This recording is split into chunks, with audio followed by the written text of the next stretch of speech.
Ahora a nuestro siguiente invitado de esta mañana. Nos acompaña Enrique Valderrama, analista político. Quique, ¿cómo está? Buenos días. Como siempre, estar en tu programa y en Betel. Un saludo a su Gracias. audiencia. Gracias por venir.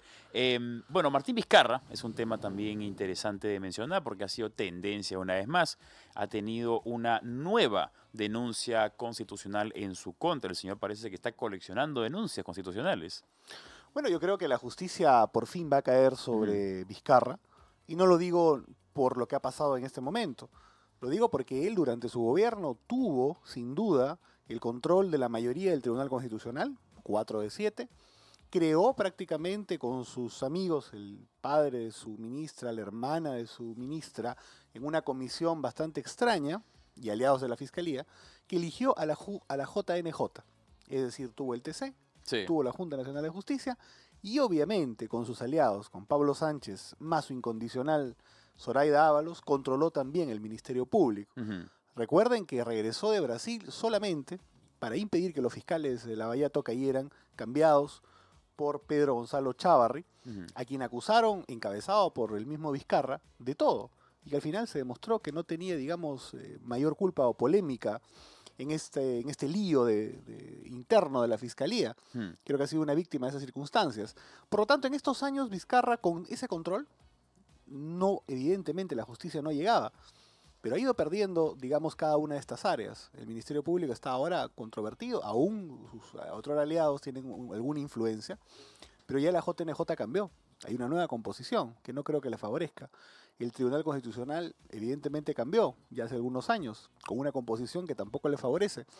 Y evidentemente este Parlamento, particularmente, le ha puesto algunas inhabilitaciones encima, con lo que estoy convencido de que este tema previo, político, digamos, en el Parlamento, va a salir sumamente rápido.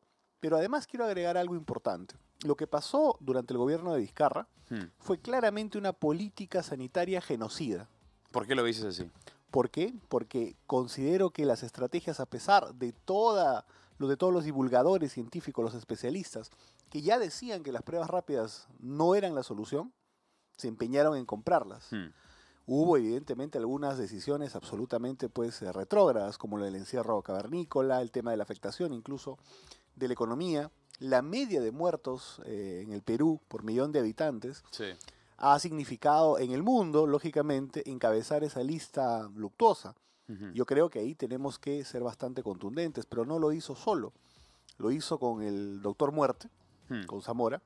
Lo hizo con todos los ministros que definitivamente validaron estas políticas, incluida lógicamente la ministra de Economía, que prácticamente era una mesa de partes para toda la voluntad política que quería imponer o decisiones económicas que quería imponer Vizcarra.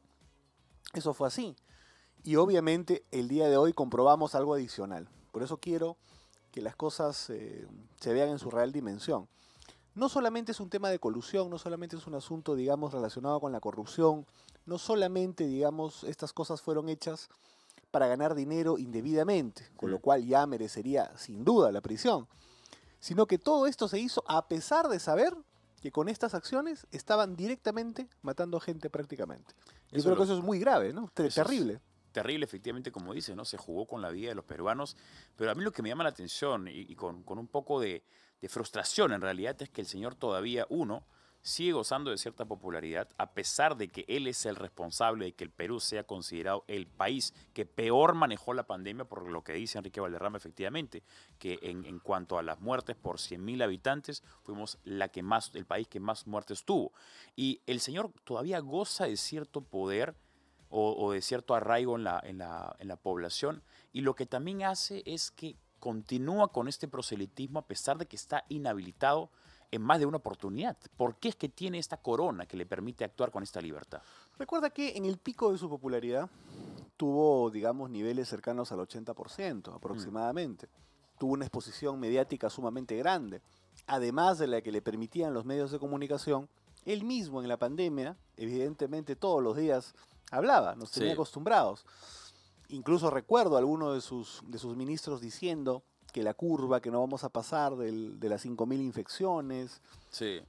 Realmente fue vergonzoso ese manejo. Pero bueno, el hecho de estar constantemente en los hogares, porque estaba sin duda en las televisiones en algún momento en el cual nadie podía salir de su casa, definitivamente lo conectó con algunos sectores que ha ido perdiendo poco a poco. Sí.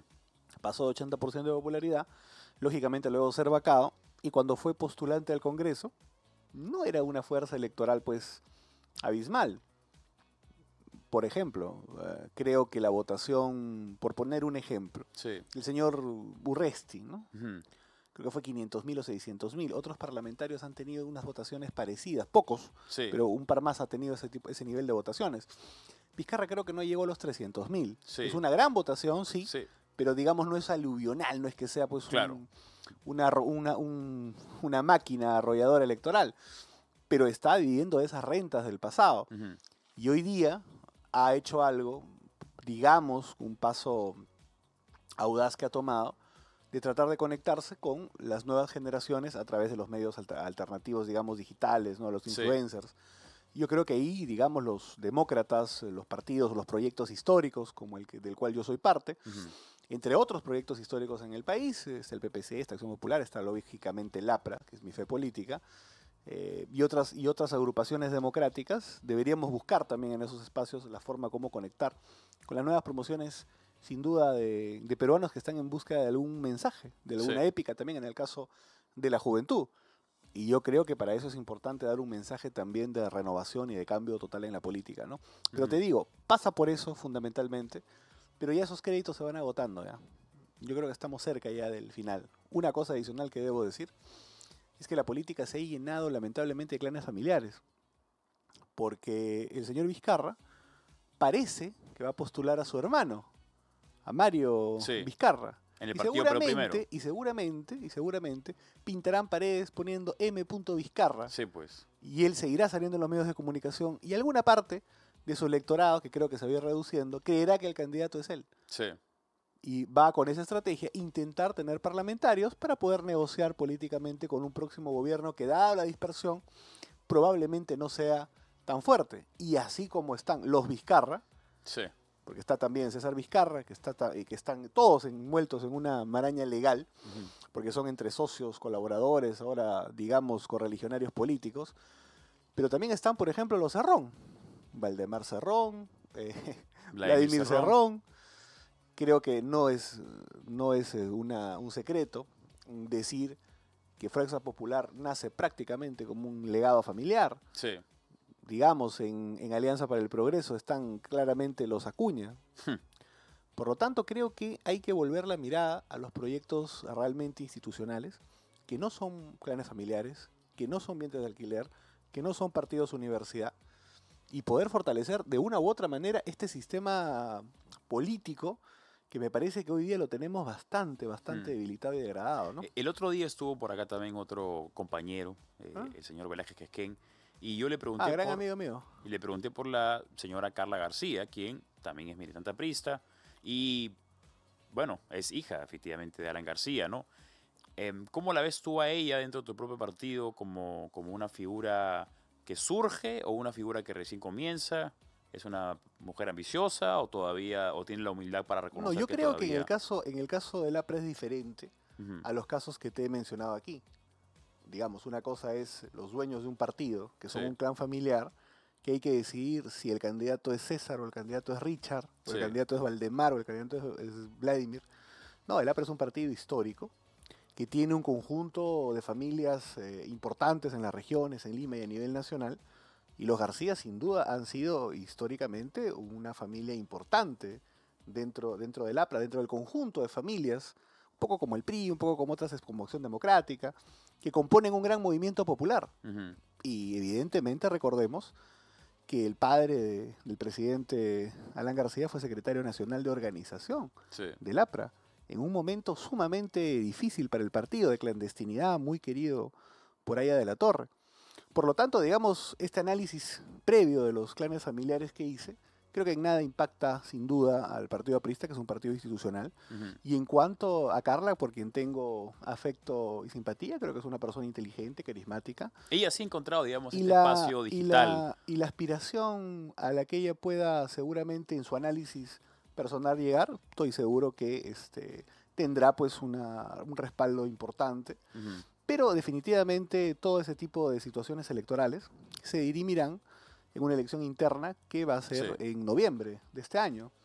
Igual pienso un poco tardía la elección interna, ¿no? Y es una de las cosas que también hay que analizar el por qué.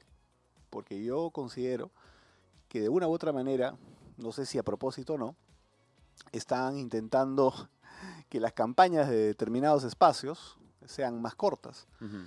Si el candidato de los partidos se conoce recién el 1 de diciembre, ojo, diciembre es un mes prácticamente muerto. Sí, pues. Creo que los invitados con nombre todavía van a agregarse un poco después, los primeros días de diciembre.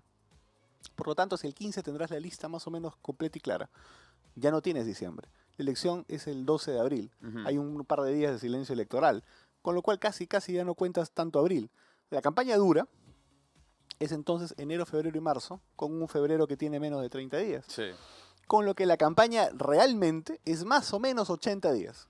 Y más aún teniendo en cuenta que tendremos no solamente 41 partidos políticos, a menos que haya alianzas, pero además tenemos diputados y senadores. Unas elecciones bastante complejas, distintas a las que estamos acostumbrados los peruanos. Entonces, vamos a poder verdaderamente hacer una evaluación exhaustiva de los candidatos a diputados, senador y a presidente y a Con parlamento 43 andino. partidos va a ser bastante difícil, ¿no? Va a ser difícil, ¿no? Va a ser muy complicado. ¿Eso favorece a quién? A los más conocidos.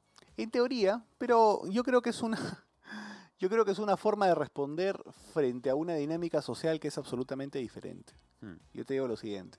¿Ha podido haber esa intención? Quizás, no lo sé. No entendería por qué quisieran tener esa visión. Pero si fuese adrede, imaginando que fuese adrede, es detener prácticamente lo indetenible. Porque si tú te fijas en los sondeos, la inmensa mayoría está pidiendo un cambio en la política. Sí. Gente nueva.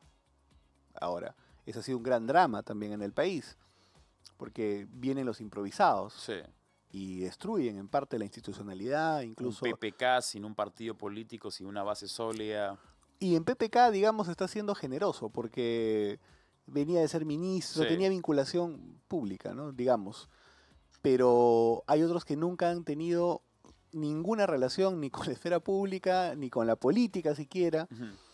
Yo creo que hay que evaluar bastante sus motivaciones, ¿no? Hay varios que están en esa línea.